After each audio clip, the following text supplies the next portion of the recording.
Nii, tere tulemast tagasi tagumised 9 Tammsalu discgolfi klubi meistrivõistlustel Tammsalu discgolfipargist on kohe algamas ja Gerdo juba ei suutnud oodata, juba hakkas virutama ja kohe Mando mis ka selle eest,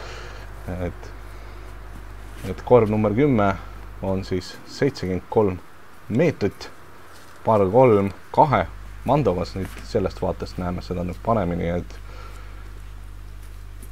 see nüüd oli täitsa korralik vise tegelikult, et 73 meetrit selline distants, mis vajab ketta kontrolli päris tublisti, et ma arvan, siin need poisid kõik viskavad siin puttereid.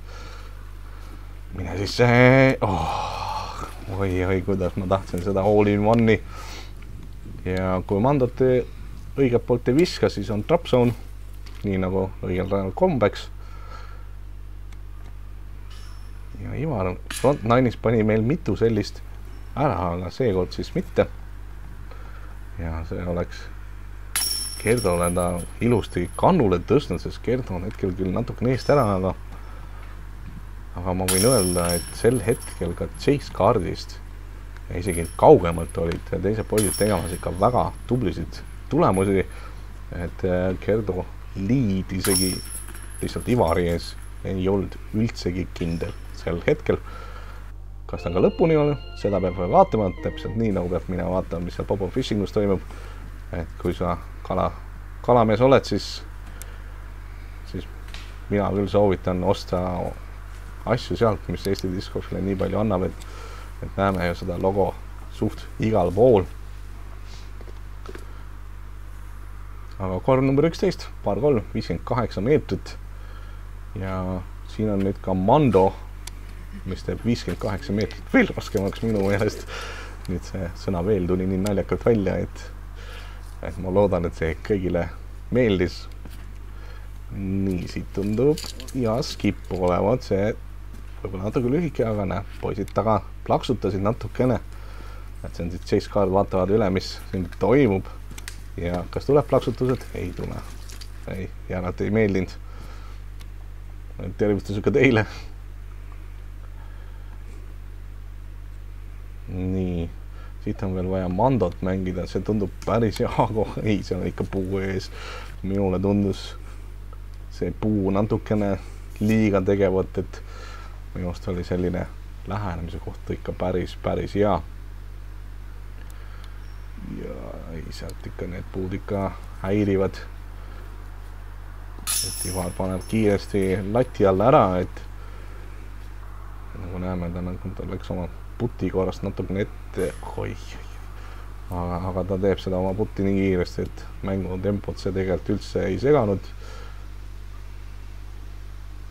Ja hopsti, nii, kas nüüd saab puti lahti? Kas nüüd saab puti lahti? See oli täitsa korralik putt juba. Nii, ei tohi spit out'i. Ai, natukene tahtis ronida, aga ei. Nii, Gerdole ka siis põrdi, et hoida oma vahet Ivariga ning ta suudab seda ilusti kahe viske vahel seis hoida. Mis muidugi huvitav on Tammsalu discgolfi klubi meistrivõistluste puhul on, neil on selline ränk karikas, mis siis läheb kõige parima skoori teinud mängijale. See tähendab seda, et ei pea olema MPO, ei pea olema FPO, võib olla rahult MP60 ka, kes teeb päeva kõige parema skoori ja saadki ränk karika enda käsutusse kui klubi parim mängija. Väga cool idee minu meelest ja seda võiks eeskujuks nagu teised klubid ka natukene võtta. Kui teised klubid teevad oma asju natuke teistmoodi, mis on ka väga lahe. Nii, siit on muidugi avaviskad sellised ilusad ja toredad. Kõik on väga pikad ja ilusti Mandost õigelt poolt, siit me näeme Mandot ka paremat. Siit viimane viskaja tegi selle viske nii kiiresti, et kaamera ei jõudnud isegi registreerida, kes see selle viskas. Et see oli selline fantoomviskaja. Ja huvitav olukord, kus tagal näeme, poisid hoiavad peas kinni, seal nimelt viskati vastu korvi. Et kahju, et seda reaktsiooni paremini peale ei saanud, sest sel hetkel ei taibanud, mis seal toimus. Jõudsin juba nupus kinni panna lindistamise. Et seal keegi viskas ilusti vastu korvi, et kommenteerige, andke mulle teada, kes see seda tegi ja kui lähedal see tegelikult ka oli. Reaktsioonid olid küll sellised peast kinni hoidvad. Et jah, see paar 444 meetrit nendele poistele ei tohiks siin probleeme valmistada, et ma vaikimisi juba räägin muudest asjadest ja eeldan siit Starframe'i, mille Gerdo natuke rikub. Oi, jälle napilt.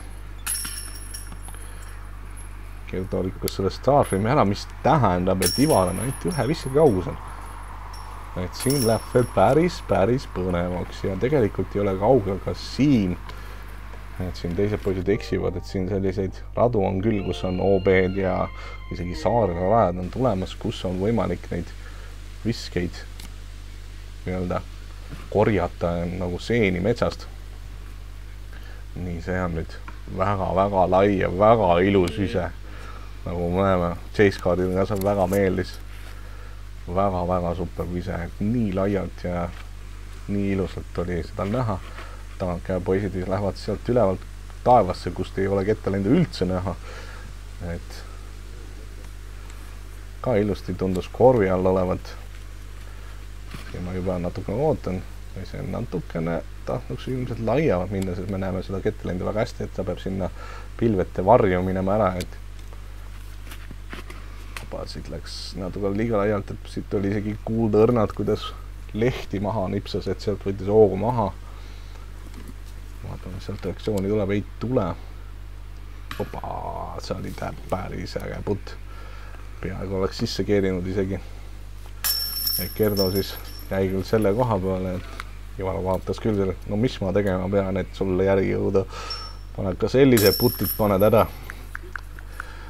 Aga vaevata sellist mõttes, sest tema on korvi all, et tema võtab selle lihtsa pirku siit ära ja seekord siis Lauri poolt Starframe'i rikkumine, et Gerdol on see üks linnukene kirjas ja nüüd on ka see Lauril kirjas. Et vaatame, kas kõik poisid saavad selle linnukese endale jõusti kirja, et see oleks päris huvitav. Nii, kui sa ei jälgi, siis vaata ka Discordi teisi kanaleid järgi, nii Instagram, TikTok ja toetada saab minu tegemisi Patreonis. Lisaks on läbi Patreoni toimus ka igasuguseid loosimängud ja on ka tulemas muid asju, mida ma tahan teha, mis teeb minu meelest annab Discordile natukene maitset juurde. Aga kord number 14, par 3, 89 meetrit. Selline OB jõgi siit vasakult nägime kaardi pealt, et selline OB jõvigi on sealt keskel. Ta on umbes 10 meetri pikkune. Et sellest peab üle viskama. Selle peale ei tohi maanduda. Või sa viskad nagu Gerdo, et sa viskad selle lihtsalt bullseye'sse. Ja teeb Lauri. Ma mäletan, et Lauri ütles, et ta viskas siin Discrafti zone'i, et see on täitsa huvitav, et ta suutis zone'i nii sirgelt visata. See ikka näitab, et seal käes seda jõudu on. Oi, see oli täitsa hea putt juba. Nii. Väga hea. Tundub, et spit-outid on ajalugu ning Lauri hakkab nüüd neid põõrdid vaikselt korjama. Loodame, et ta korjab need siit kuni lõpuni välja. Ja täppin põõrdi siis Gerdole. Nüüd sai siis Siim sai endale Starframe'i rikkumise kirja. Väga hea. Aga nüüd Ivaril on see veel puudu. Et statistika poisid. Päris hea. Nii, kord number 15, par 308 meetrit alla mäge. Et kui sa 100 meetrit viskad, siis sellest juba täitsa piisab, et siis sa võiksid seal korvi all olla. Olen mina ka siin korvi alla visanud. Paremal pool, nagu me näeme, on Mando, sellest peab minema vasakult poolt. Oi, see Gerdo ei ole üldse sellega rahul. Juba käest lahti lastes teadis, et see on minemas natukene metsa. Nii, see samamoodi natukene liiga haises, see oleks tahtnud flatist ilmselt saada, et distantsi tundus olevat.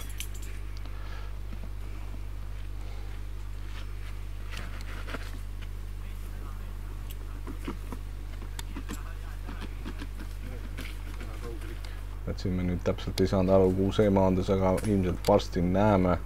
Gerdo on ilmselt sealt põõsaste vahelt ei olnud midagi muud teha, kui lihtsalt see korvi alla visata. Opa, ei ole nii. Noh, see oli natukene õel, aga järelikult ei olnud piisavalt hea putt. Aga siin me näeme, et Lauri siis läkski ise pikaks või oleme mingi viskesid kuskilt maha maganud. Olemegi mingi viske kuskilt maha maganud. Aga ei ole hullu. Paar frame on tõsiad ja saame edasi liikuda korvile number 16, mis tähendab, et ring on kohe varsti läbi saamas. Seis on põnev. Liidritel on -13 ja -12, et siin on siis saare rada dokkidega ilusti eraldatud. Oi, see oli, tundus korraks, et ründas korvi peaga, tegelikult oli palju lühem. Et siin on huvitav ka, et Gerdo läheb eeskäega viskama, tundus ka väga hea olevat. See tundub jälle see samune tsoon. Nende sääled X sirgelt, et seda väikest Anheuserit oleks olnud vaja, mis ta ilmselt mõtles. No, siin on seda Anheuserit natuke palju, kui lihtsalt ketas on liiga lahja. Mina ise olen seda korvis senimaani paari korraga, ma olen minust fusega mänginud, et minu jaoks toimis ta päris kenasti.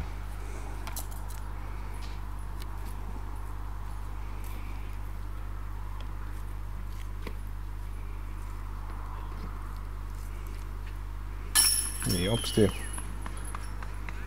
Nii nagu me näeme, seal on korvi peal olemas kilekotikesed, mis tähendab, et see oli CTP rada. Ja siit, kui ma ei eksi, nüüd näemegi, kuidas poisid hakkavad kontrollima selle pärast, et Gerdo oli, seal olid tulemused päris lähedal, ikka natukene jäi puudu. Seal oli keegi teine ikkagist oli, et mina ära ei registreerinud, kelle nime seal oli, et palju õnne talle, et suutis oluliselt lähemale saada kui Gerdo ja CTP endale koju viia. Nii, korv number 17, par 452 meetrit, see on hästi huvitav rada, kus esimene vise peab väga hea placement olema, täpselt nii nagu me näeme eeskäega, on see OB, aga tuleb mängu tagasi väga kenasti, ilusti cut-rolliga, kas see nii oligi planeeritud äkki? Aga jah, standard on selline tagakäega selline vise, kaameramees seisab siin OB-s, tegelikult see on nii nagu see OB-s see läks. Et see on natukene liiga lai, kus ta nüüd läheb siia puusse ja kus ta kadus. Näe, siin ta ongi, aga see on nüüd mängualas sees. Et siin on muidugi huvitav see, et kui asfaldi peale kukub, siis see on veel mängus sees. See on korvil. Et seal vasakul näeme valged dokid, et seal on OB ala, aga see on see OB ala, sellepärast on 18. raja fairway. Siin paremal on asfalti teisel pool on OB, et kui sa oled asfaldi peal, siis sa oled mängus sees. Nii ma olen aru saan. Ja korv ongi siis selline väikene saarekas, aga ta on niimoodi, et kui sa nojah, saab ka niimoodi, viskad siin näppu otsa lihtsalt. Et see tundub nüüd väike pahandus olevat, aga mis jäi täpselt tee peale, et see on mängus ilusti, aga sealt on nüüd putata suht ebameeldiv. Kui just ongi hea, kui sul on selline kindel jalgalune, seda peab igaüks ise otsustama, kuidas temal parem on. Ja viimist puldi mööda, aga näeme siit Ivar aitab retriiveriga kaasa, et retriiveri on hea isegi sellist asjade jaoks, mitte ainult veest välja uritsemist neid kettaid, vaid ka puu otsast. Väike reklaam siis retriiverit tahtmatult. Opa, siin tundus päris hea joonelaavad. Siin ongi meil Gerdo juba, mis ta on, 6-7 meetri puti ja ikkagist madal.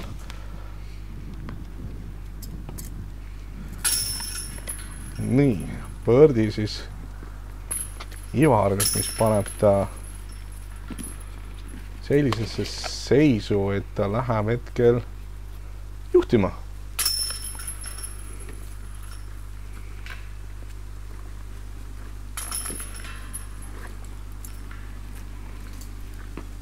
Et olukord on päris huvitavaks läinud, et 3 viskega oli Gerdo Ivarist ees enne ringi algust ja Ivar on 1 viskega ees ja saabki ka alustada. Siit on vaja nüüd teha korralik viset, väikene sabin äkki Gerdole sisse panna. Selle 18. rajal on OB vasakul ja on ka OB paremal. Et hea vise ongi sellest keskmisest künkast üle. Et see lähenemine oleks võimalik hea, sellepärast, et nagu me siit kuskil, sealt näeme, et korv paistab sealt taamal künka otsas, et sinna on väga päris keeruline tegelikult läheneda.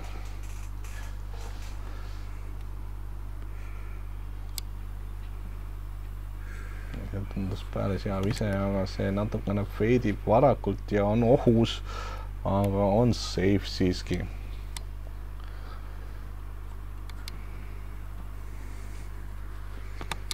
Gerdo tundub ikka korralik purakas ikkagi sees olema ja tahab täitsa üles visata, aga ei, siiski mitte, et jalame väga kenasti on nii väikene puhkemoment ka, sellepärast, et eelnevad poisid, seiskaadi poisid mängisid seda korvi sel hetkel veel, aga natukene lühikeseks jäi see lähenemine, et sealt ikka peab päris julge olema, et puttida ja Lauri kahjuks teeb seda, mida me kõik oleme siin sellel korvil ilmselt teinud, et ühelt poolt teisele poole. Nii, ja see tundus päris heal joone, kas see sinna ka püsime ei, see on väga kahtlane. Et see ongi see, mis teeb selle korvi ääretult raskeks. Et suured numbrid võivad siit väga lihtsalt tulla ja see jääb ka päris lühikeseks tegelikult. Ja nüüd näemegi, Lauri on tegelikult päris kaugel, aga selline lihtne putt. Isegi ei peanud hüppama ega steppima, vaid koha pealt rahulikult pole paha. Nii, mida siit Siim otsustab teha, et annab sellist kõrge, sellise poolproovi sealt kuskilt kiiresti. Ka tuli mingi ketas. Ivar ilmselt siin ei näinud, et tegelikult Gerdo oli valmistumas. Kõrguste vahe on lihtsalt nii suur. Gerdot see morjende ja paneb selle puti sisse. Oiga oluline putt, see nüüd oli 14 ja oiga oluline oli see mööda vise. 4 meetri pealt Ivar eksis ja korjab endale siit viimaselt rajalt poogi ja langeb sellega Gerdo selja taha. Nii parr siis Siimule ja Laurile, aga seisudega oligi sel hetkel niimoodi, et selleks hetkeks, kui Gerdo nüüd sai -14, oli ta viikis ühe teise noormehega, kes meil seal kõnnib ja oli mängimas rada number 1, sest temal oli 1 rada veel mängida ning nad olid sel hetkel viikis ja Kasparil oli vaja sealt viimast rajalt võtta birdie, mida ta väga kenasti tegi ning panigi võistluse kinni. Chase kaardist võit, Kaspar Kukk 15 alla, pole paha ja igati teenitud ja siin meil täpselt selle tabeli taga ta seal kõnnib, et püüdsin ta kinni, arvutab seal, vaatab skoore ja tubli, midagi ei ole öelda. Aitäh, et vaatasite.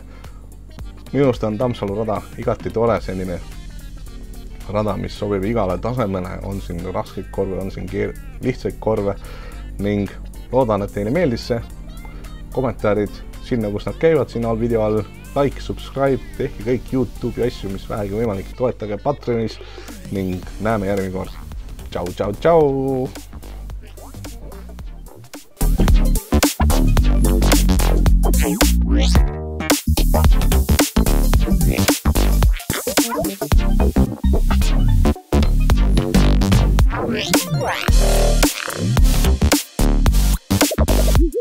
Right.